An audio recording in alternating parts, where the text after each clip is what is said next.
Hello friend, कैसे हैं आप लोग। उम्मीद करते हैं आप लोग स्वस्थ होंगे। तो आज हम उत्तर प्रदेश के पार्ट 3 को डिस्कस करने वाले हैं और इस पार्ट 3 में भी हम 5 से 6 उत्तर प्रदेश के चर्चित व्यक्ति के संबंध में अध्ययन करेंगे।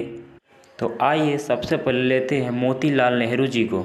मोतीलाल नेहरू जी का जन्म 6 मई 1861 ईस्वी को उत्तर प्रदेश के इलाहाबाद में हुआ था। मोतीलाल नेहरू जी अपनी प्रारंभिक शिक्षा इलाहाबाद के म्योर सेंट्रल में शिक्षा हासिल की थी। बाद में फिर इन्होंने कुछ समय बाद लंदन से लॉ की पढ़ाई की, अर्थात लंदन से इन्होंने वकीली की पढ़ाई की।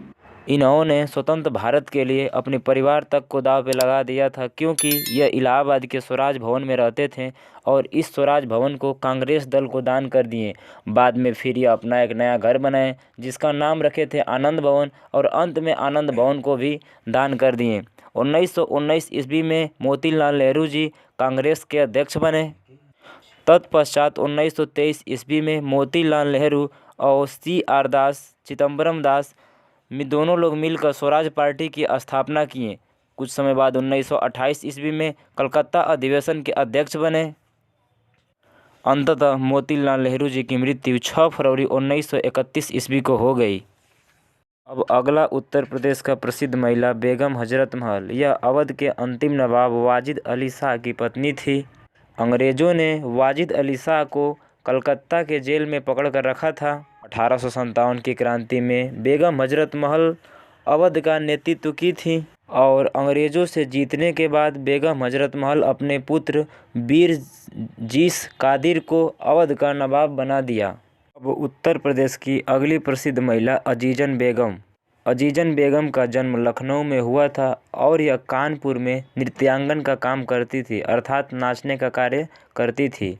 दिन में तो यह अंग्रेज़ों से लड़ाई किया करती थी, पर रात में उन्हीं अंग्रेज़ों के साथ छावनी में डांस करती थी।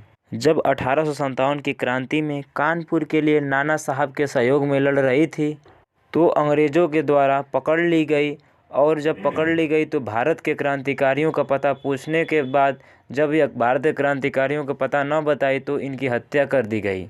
अब अगले उत्तर प्रदेश के इतिहासकार अमीर खुसरो। अमीर खुसरो का जन्म उत्तर प्रदेश के पटियाली के कासगंज में 1253 ईस्वी में हुआ था। ये फारसी भाषा के कवि थे। अमीर खुसरो के गुरु का नाम निजामुद्दीन औलिया था। अमीर खुसरो दिल्ली सल्तनत के विद्वान कवि हुआ करते थे। इन्हें भारत में खड़ी बोली का जनक कहा जाता था। अमीर खुसरो अपने जीवन में सबसे महत्वपूर्ण कार्य तबला का आविष्कार किए थे। इन्होंने ईरानी और भारतीय गायन शैली को मिलाकर अत्यधिक गायन शैली तैयार किया करते थे।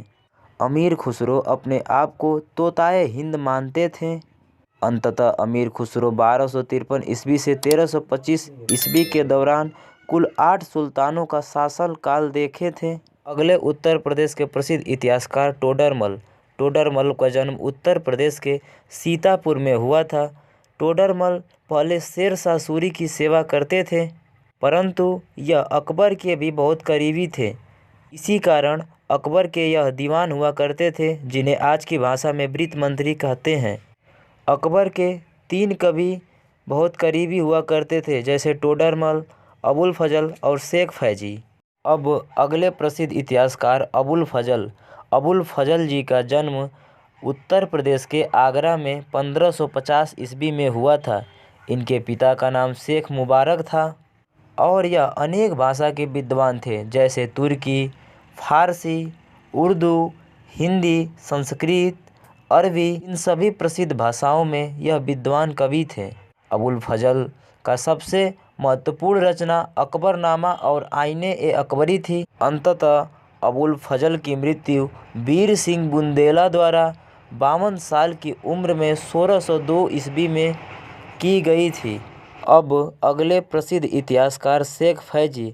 शेख फैजी का जन्म आगरा में 1547 ईस्वी में हुआ था और यह लेखक, चिकित्सक, इतिहासकार, कवि थे। शेख फैजी अबुल फजल के बड़े भाई थे तथा शेख फैजी की मृत्यु 1595 ईस्वी को हुई थी। अब उत्तर प्रदेश के अगले महापुरुष राम प्रसाद बिस्मिल जी का जन्म 11 जून 1897 ईस्वी को उत्तर प्रदेश के शाहजहाँपुर में हुआ था। इनके पिता का नाम मुरलीधर तथा इनके माता का नाम मूलमती था। राम प्रसाद बिस्मिल जी के नाम में बिस्मिल का अर्थ होता है आत्म रूप से घायल। राम प्रसाद बिस्मिल जी मैनपुरी षड्यंत्र में भी शामिल थे। इन्होंने अपने जीवन में कई बार लूटपाट करके धन इकट्ठा किए थे। राम प्रसाद बिस्मिल जी 1924 ईस्वी में हिंदुस्तान रिपब्लिकेशन एसोसिएशन के सदस्य बने थे। कुछ समय बाद 9 अगस्त 1925 ईस्वी को सहारनपुर से लखनऊ तक के बीच जाने वाली मालगाड़ी जो हथियारों से भरी थी और इस बीच में काकोरी स्थान पर 9 अगस्त 1925 ईस्वी को पकड़े गए और बाद में फिर इनको 19 दिसंबर 1927 ईस्वी को गोरखपुर में फांसी दे दी गई। तो चलिए वीडियो कैसी लगी, उम्मीद करते हैं आपको अच्छी लगी होगी। तो लाइक शेयर कमेंट करना न भूलें। धन्यवाद।